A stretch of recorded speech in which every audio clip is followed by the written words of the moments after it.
What's up, everybody? This is Talkin All That Kazz, and I am DJ Kazzeo. I want to thank you for checking out this particular episode of Talkin All That Kazz. On this particular episode, I got another great interview that I conducted here on my radio show at 90.9 FM KHTC in Salinas, California. But before we get going with that, I want you to go to this address, djkazzeo.com, and connect with me on social media. Whether it's on my Facebook, on my Instagram, on my Twitter, or even if you go and subscribe to my Mixcloud channel, you can hear all my radio shows that I do in their entirety, music, commentary, and interviews. But this right here, Talkin All That Kazz, this is for just the interviews, okay? I want to thank everybody who checked out the first round of interviews that I put up. Now we're on to the second round. This particular round, I'm going to focus on 2019, but I'm going to sprinkle it in with some more current stuff too. So you never know what you're going to get. Just sit back, relax, and enjoy another edition of Talkin All That Kazz with me, DJ Kazzeo.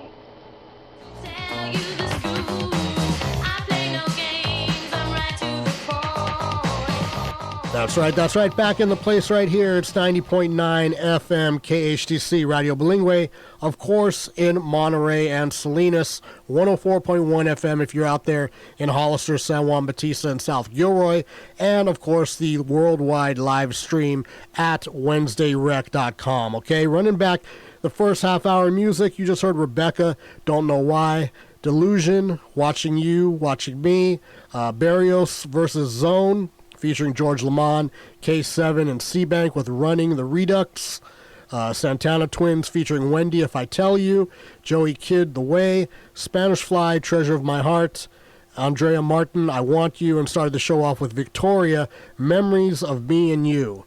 Well, you know, I always try to do something special for the shows, and I got something very special right about now.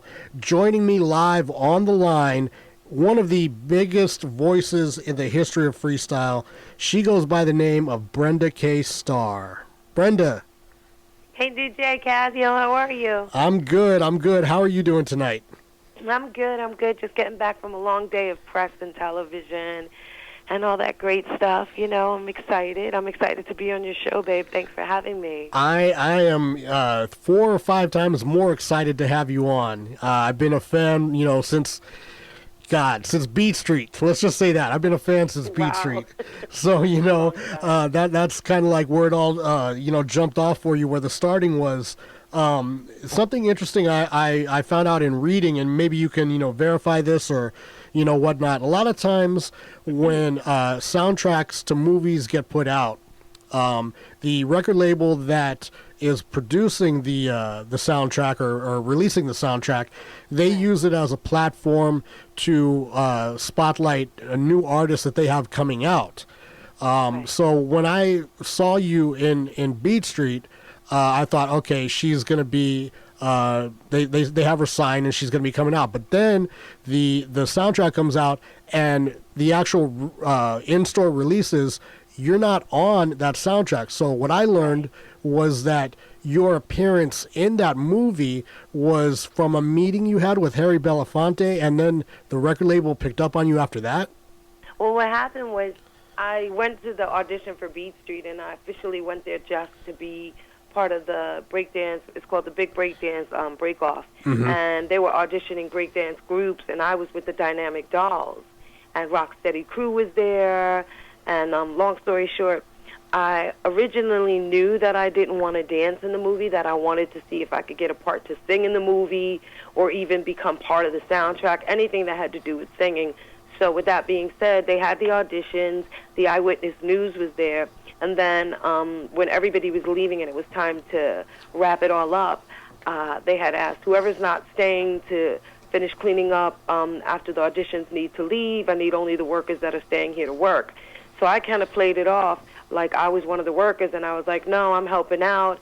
And I started, walking around, because I saw that Mr. Belafonte was there, and he was coming in to go into a meeting on the upper lounge of the Roxy Roller Rink, where they had the auditions, which was formerly Roxy's and turned into 1018 nightclub. I walked up to him and approached him and said, Mr. Belafonte, I said, listen, I wrote a song for your movie. I would love to sing it to you. He goes, well, I'm going to get ready to go on a meeting, kiddo, but if you hang around, I'd love to hear it. And I was like, absolutely. So I started hanging around, and then this guy came up to me, and he's like, are you supposed to be here? I said, yeah, I'm waiting for Mr. Belafonte. No, first of all, I started singing a cappella, while I was hanging out and just picking up the leftover cups, etc., because I said I was there to help clean up. But in all actuality, I wasn't even hired to do it. I just did it to kind of find my way to wait for him to come back out. And I started singing Love on a Two-Way Street a cappella, and this guy, who by the name was David Pickett, was like, who's that singing? And I was like, that's me. And he's like, wow, you got a pretty good voice. And I was like, thank you. I'm waiting for Mr. Belafonte. He's going to hear me so I can sing in his movie. He goes, okay. So then I guess he spoke to Harry, and when Harry came down, I sang to Harry Belafonte, and he was like, David, get her number and have Arthur give her a call. So David Pickett was the one who was in charge of the music soundtrack, and he dealt with Arthur Baker. And then he called me, and I got to meet up with Arthur Baker. And when I met up with Arthur Baker, I started working with him inside, writing songs and preparing for the soundtrack of the movie Beat Street. And that's how I wrote Vicious Beat. And in the interim of writing Vicious Beat, I guess Arthur Baker thought I was a pretty talented writer and asked me if I wanted to write some more stuff. And I wrote a song called Shadows of the Night, which was sung by Lisa Fisher on the soundtrack of Beat Street. And that's how it all began. And then I officially got my real record deal after, because I was just in the movie as playing the part as Brenda Starr, but it wasn't meant for me to be on the soundtrack, just to be as a small clip in the movie. And a guy by the name of Nelson Cruz saw me on the news when I was singing like this small little portion of a song made up for my group called the Dynamic Beat, which I switched it to the Vicious Beat. And right then and there, he gave me a number to meet up with him, and I was afraid because I was a young girl, didn't know if he was going to take advantage of me. So he called me, and I had my mom speak to him, and my mom hooked me up with my aunt. And my aunt went with me to Mirage Records, which was distributed by Atlantic, and it all began there. I was offered a deal by Jerry Greenberg, but the only catch to it was I'd never had a demo. I just sang a cappella in his office as well, and he says, I really love your voice. You sound good. I would love to work with you. And I was like, yeah, whatever. He'll never call me. And he called me again, so I went to the second meeting on my own, and he offered me a contract, and there's where I got my first contract at Mirage. See, I'm blown away because there was so much information that you just gave out right there. First off, the how you said went down with Harry Belafonte, it was almost like that's the exact scene that you see the judges depict in the movie, because they're like, hey, make sure her manager gets my number. Her manager, yeah. Yeah. And then you say that Nelson Cruz, who was from the group Fast Forward, he had something to do with you. Beyond that, I mean, I never knew you were the writer of Shadows of the Night. Shadows of the Night originally wrote for me. Right. And, that song never was released. Such a great song. Officially, it was on a compilation that Criminal Records put out, I believe, like in maybe 2000 or something like that. But, wow, I'm completely blown away by all that. I mean, that's like a lot of information right there. Well, when I heard Lisa Fisher record it, I was like blown away. I was like, oh my God, I can't believe this girl's phenomenal. And I couldn't believe she was singing my lyrics.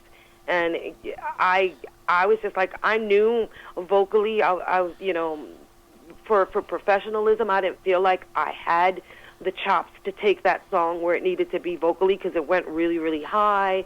And she was just phenomenal, and just giving her the opportunity to sing my song was a blessing, because, I mean, look at me, I'm just, 15, 16 years old, where they're pretty much having other artists sing my music, I mean, I had always sang, but I never had this opportunity to take off the way it did when she, sang the song, and it was in a movie soundtrack. So, that doesn't always happen to everybody, but it goes to show persistence is prevalent. And I was just very persistent. Yeah, absolutely, no doubt about it. I mean, there's another question there. You depicted, or you explained how you were sticking around, saying you were there to, you were working and whatnot, and that type of like creativity and hustle. I mean, you really don't see that in a lot of young artists nowadays. Like, they figure, okay, if I just put it up on, social media and I can just promote myself that way, I really don't have to do the legwork. But you were out there really, hustling it. Yeah. I mean, I've always been a writer.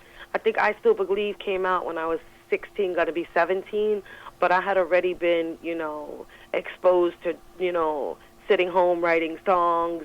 And, I didn't think that I would be where I am today, but I knew that I had a vision, and if only to make that vision become reality, I had to take full advantage of the opportunity of not only meeting different producers, but making my craft, put itself to work by writing songs and being versatile. But, I look at it now and I'm like, wow, I just can't believe the journey that I've had throughout my whole career so far. Yeah, I mean, it's pretty much, it's an amazing story.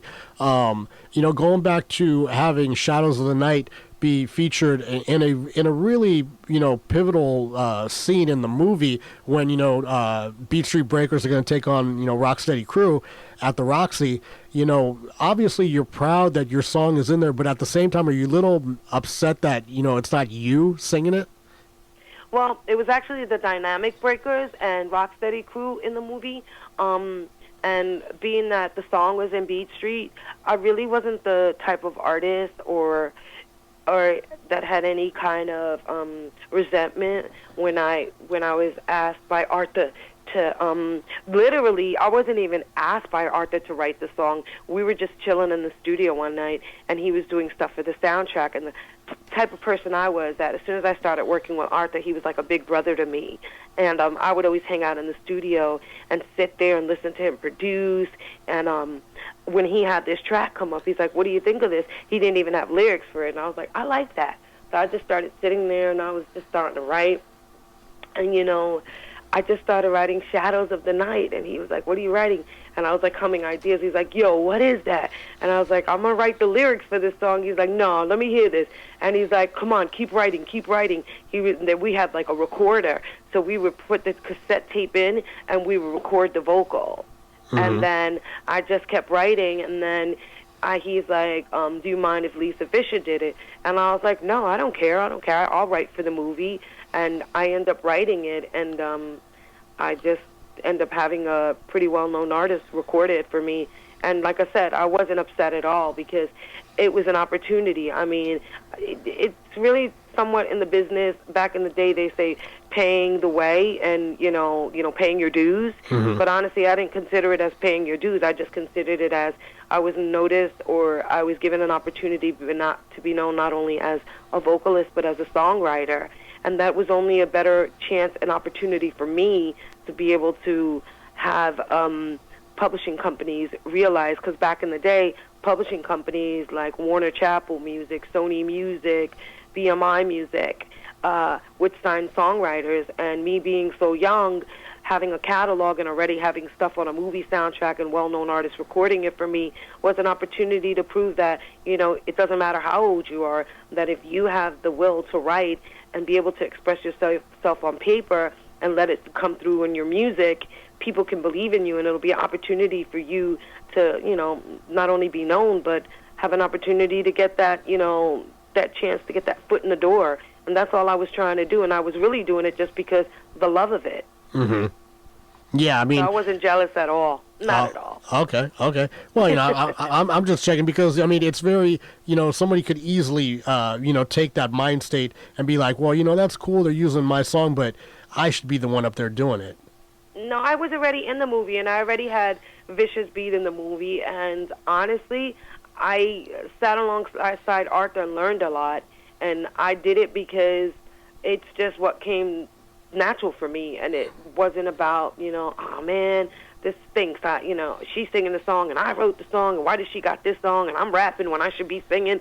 But I did a little bit of rap and singing on Beat Street's Vicious Beat song. But to be honest with you, Shadows of the Night was a song, when I wrote it vocally, I think it just showed Arthur Baker, like, wow, this girl can really sing and write. And it created a bond, and we were going to do a production company, but after Nelson Fast Forward Cruise hooked me up with the interview with Jerry Greenberg at Mirage Records, and I was offered an advance as well as a record deal. I was young when I was working with Arthur, so I had a legal team work it out that I can go directly to a major, and Arthur would produce the first album. So we all got to win. So it was just a door open for me. So whatever I did to pave the way, to pay my dues, it just gave me an opportunity to start off and branch off in a perspective where I can make a career out of this. And that's why I'm here today, because I literally learned as I went along and paid dues. Absolutely, absolutely. And it's definitely been a long career, nowhere near over yet, because you're continuously putting out music. But before I want to take a quick break and go back to something off the third album. This is Say the Word. Give me a little background on this before we get into this. Say the Word. That was more like a dance meets like a pop type of song. I think that was done by Eminem, wasn't it? That's an older song. Say the word and I'll be yours tonight. God, I don't even remember who produced that song. It's so old. Did I write that one? I don't have the. I'm not sure if I wrote that one, but I may have. I wrote "Keep It a Secret," the ballad, "Shadows of the Night," "Love Me Like the First Time." I don't know. I do know the song "Say the Word." If I hear it back, I don't. Obviously, I started when I was singing when I was 13. My first record came out when I was 15, 16. So do the math. I'm 52. And it's like all these songs, all the years. It's like sometimes you forget who produces it, because you don't always do songs when you're like 16 years old when you get on stage at 52. I still believe I always do, obviously, because it's a multi, record award-winning record for me. But I do Say the Word. But I could not tell you. I remember which album that was on. I think it was on my third album. It's on your third album, the one that came out in '91. Yeah, is that the one with the jean jacket and the? No. The one with that's the one which You Should Be Loving Me Straight from the Heart. Right. Yeah, that was my third album. I don't remember who produced Say the Word, to be honest with you, but I did love that song. But what's so funny? I get stuff sent to me, and I'm like, oh my God, I did do that song. So I have a lot of collection of music out there, and Say the Word was actually one of my favorites back in the day when I used to perform it, but I don't perform it as much anymore. So I can't even remember it lyric for lyric. But I almost forgot. I can't remember who produced that, to be honest with you. Well, hopefully we can refresh your mind a little bit here. We're going to get into it. Say the Word, Brenda K. Starr. Hold on the line. We'll be back in a second to talk some more. Me back. Yeah, definitely taking you back, and we'll be right back. That's right. Back in the place right here. It's 90.9 FM KHTC Radio Bilingue here in Salinas and Monterey. 104.1 FM if you're out there in Hollister, San Juan Bautista, and South Gilroy. Streaming live worldwide at WednesdayRec.com. Yours truly, Kazzeo, in the building, and still on the line with the one and only Brenda K. Starr, talking about Say the Word. Say the Word. It was so good, you had to go and actually order it while we were off air. You know what's so funny? It was on the By Heart album, which was my third album, and it was the album that I did with Epic Records. And that song is actually produced by Rick Wake. I was trying to remember, and the only reason why I remembered who it was when I heard it the first couple of minutes is because I heard that whole Taylor Dane vibe. And that was the year that Taylor Dane came out with Tell It to My Heart. And I remember the vibe of Say the Word, he said, you know, this is his style of production, and I loved it because I was a big fan of Tell It to My Heart. Right. And I looked at it, and I'm like, wait a minute, this is the Rick Wake record, and I'm like, I don't even have this record. So I was like, I'm going to order it. And well, as like I was telling you off the air, I really thought that it should have gotten a bigger push behind it, and then you were telling me some of the reasons why it didn't get the push that it should have gotten. Yeah, I mean, unfortunately, I had just gave birth to my first daughter. It even says in the back of the record, this album is dedicated to my baby girl, Kayla Faith. And I had just gave birth to her, and unfortunately, after doing the album, I got dropped. Not dropped. The label folded in terms of they let me go and decided that they wanted to do something different. So that was my last album with Epic, which was By Heart, and then that's when I started to branch out and work on Latin music and still do some English music on my own, make appearances on different, guest appear on different records, but like the duet with George Lamond, No Matter What.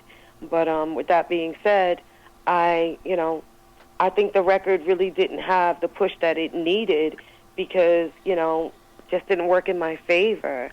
I mean, I had great writers. I had Diane Warren, who did By Heart, who wrote, and she's won several Grammys and, worked with so many well-known artists from Michael Jackson to Whitney Houston to Celine Dion to, Luther Vandross. And I have to say that this was a great album, but it wasn't given the chance it deserved. So It was kind of folded and dropped before it even came out. So unfortunately, it still sells, but I didn't get to enjoy the fact of being able to perform Say the Word as much as I wanted to. So that's probably the reason why I couldn't really recall, like, wait a minute, I know Say the Word, I know the song, I don't know it 100% lyrically because I don't perform it as much, but as soon as I heard it, I knew, I was like, that's a Rick Wake song. That's Rick Wake who produced that song. Right. But yeah, it was a great song. Yeah, as you transitioned on, you released 3 English albums. And then, as you said, you had a couple children, and you ventured into doing salsa records.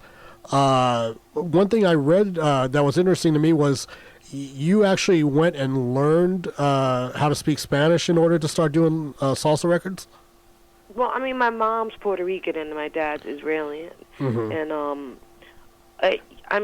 I always spoke English in my house. I mean, there was Spanish speaking around, periodically, but only for the reasons like if we didn't behave, my mother would say something that wouldn't sound too nice in Spanish, which I knew was a bad word.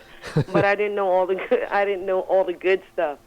But with that being said, I did know some Spanish because my mother would here and there say, certain things to people, and I would learn some of it, but I didn't know it fluently. So my mom had been very persistent about me doing, Spanish.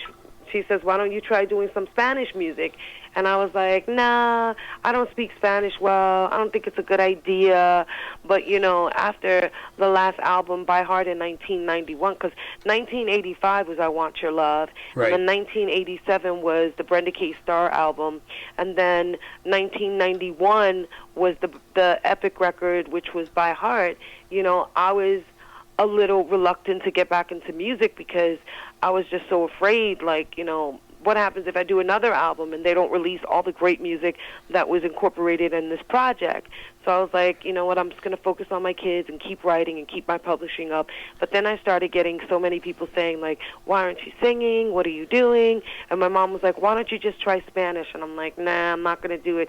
So I guess because I did the Spanish, she did inspire me, but around 1996, I went on a trip to Cannes and Madame, and it was a writing convention, and I was there with Jeffrey Collins.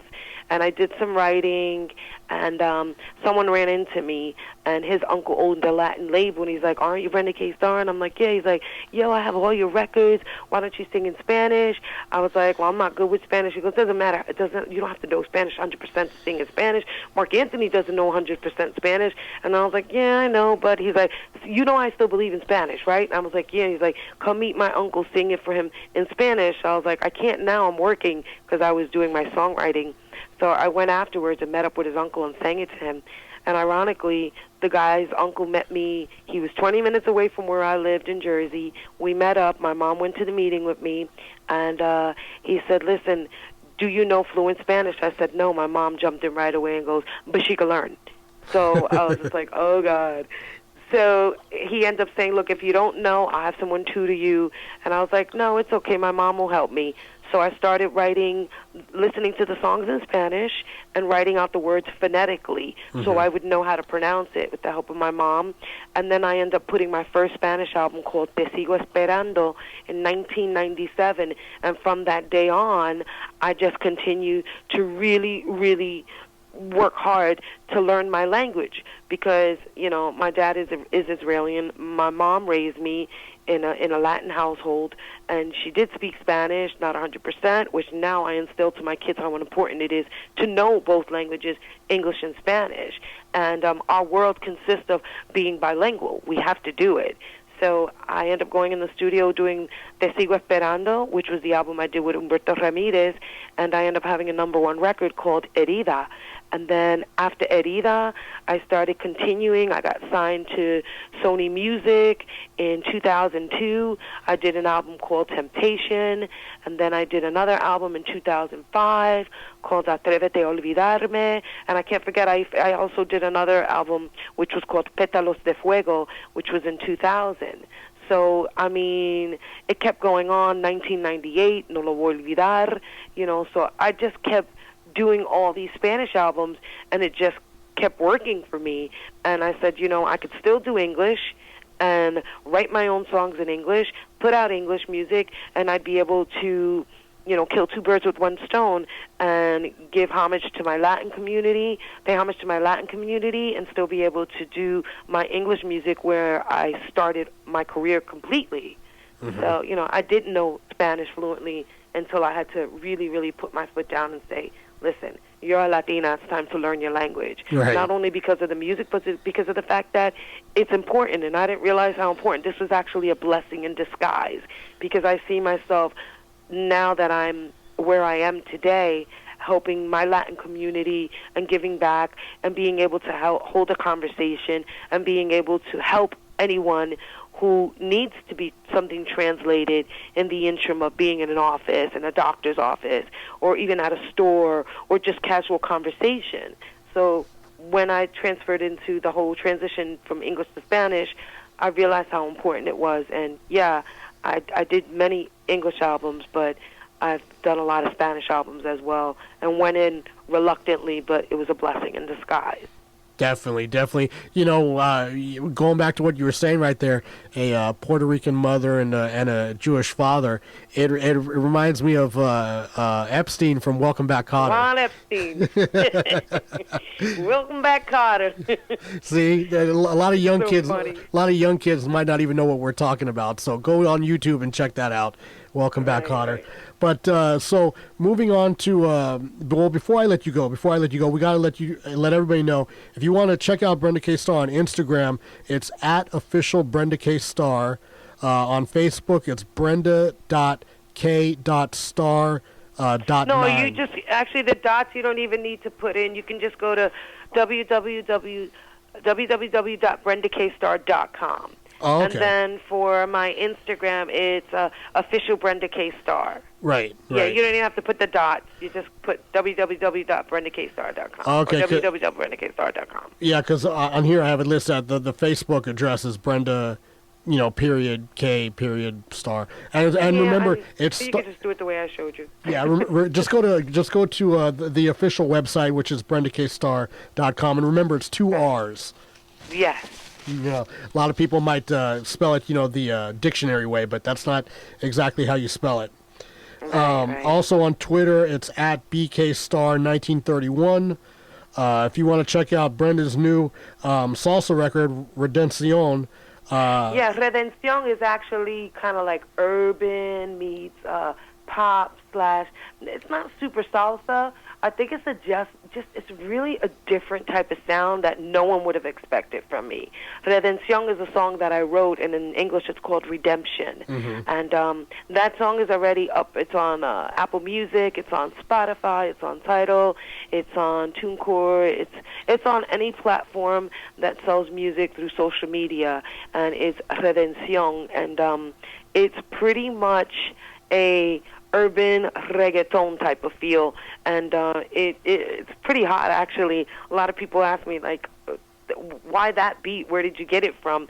And I was just blessed to work with a young producer that had a vision that I had and was able to bring it up to light, and we've been getting nothing but great responses for the new song, you know. And I think you also, Kazzeo, you play Body of Proof. Yeah, that's what I have queued up right now. Yeah, definitely. Right. So that's what I'm saying. Like, nowadays, I mean, it's not discrediting the older producers I worked with back in the day. I like to really work with the young cats just because they know what's going on in the streets. And when I had the vibe for Redención, I wanted to keep it kind of like a song that when you hear it in the club, it makes you want to dance. It's still sexy, so it's kind of like Despacito meets Shakira meets Juanes. So, you know, so I wanted to have all that, even have a little Nicky Jam in there. So I think I was able to get that all in one, and it's an awesome song, and I can't tell you how proud of the song I am. That's pretty much the first release on Starr Records, which is a label that I recently opened, and I'm super proud of. Eventually I'll be signing other artists, but I'm pretty much the very first person on this line, on the signed label for Redención. Is just the very first single. So it's pretty hot. It's pretty hot. Coming at people with two different genres, the Redención, obviously the reggaeton and Latin-inspired, and then you have Body of Proof, the more dance record produced by Twins Beats. That's actually my friends' boys. They're twins, and their mom hit me up one time and was like, "Oh, my boys produce. You should check them out." So I listened to their track, and I went to New York. After I get back from Florida, I said to the mother, "All right, I'm loving the track. Send it to me. I'll write the lyrics." Sat down, wrote the lyrics, worked with my partner, and came up with Body of Proof. And then when we sent it to them with the vocals done, they were like, "Wow!" And I was like, "We're going to release this. This can be a smash." Just, the beat itself is dope. I mean, I like to do stuff that doesn't naturally kind of mimic doesn't mimic what's out there. I like to naturally get my own vibe, just because, I like to really separate myself creatively and just be a little different, and like they say, dare to be different. And I think that that's what Body of Proof was about.